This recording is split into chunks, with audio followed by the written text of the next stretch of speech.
O, diba? Anong lasa ng luto ko? Ang sarap, yummy. Oh, last na ito, nagpahabol pa ko. 2 timpla na to.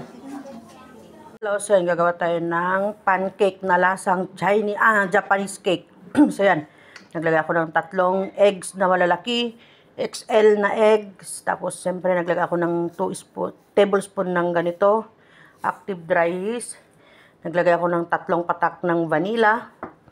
At maglalagay tayo dito ng 1 cup. Full cream milk powder at 4 tablespoon na sugar white at maglalagay tayo dito ng 5 cups na all-purpose flour. So yan. Mekos-mekos lang natin siya para matunaw yung ating yeast, itlog, sugar at maglagay tayo. So, nilagay na natin ang ating arena. Mikus-mikus muna yan. 5 cups po yung ating arena para marami-rami. Mikus-mikus. Yan. Mekos-mekos na. So, yan. Nilagay na natin yung ating gatas. Yan. Ganyan po yung texture niya. Ayan. Hindi po siya malapot at hindi rin siya tubig na tubig. Ganyan lang po yung heavy niya. Yan. Ganyan.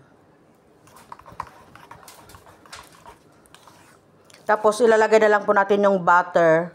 Lulusawin yung butter, ihahalo na lang dito. Mamaya na lang po yun. Pag iluluto na.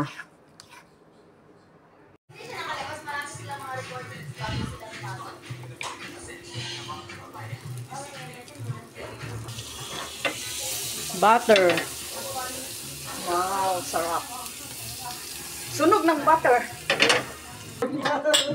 Mas machabi ko po. Chabilita nga. Chabilita nga kasi maliit. Ay, ikaw.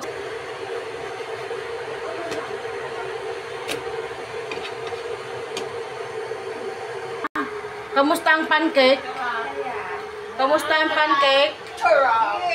Kamusta ang pancake? Ay, malayos ka ng kabra kayo ah.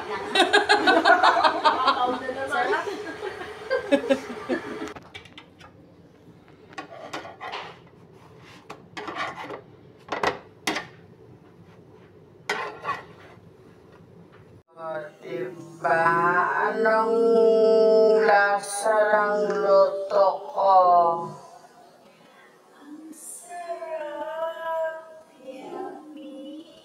Oh, last na ito, nagpahabol pa ko. 2 timpla na to.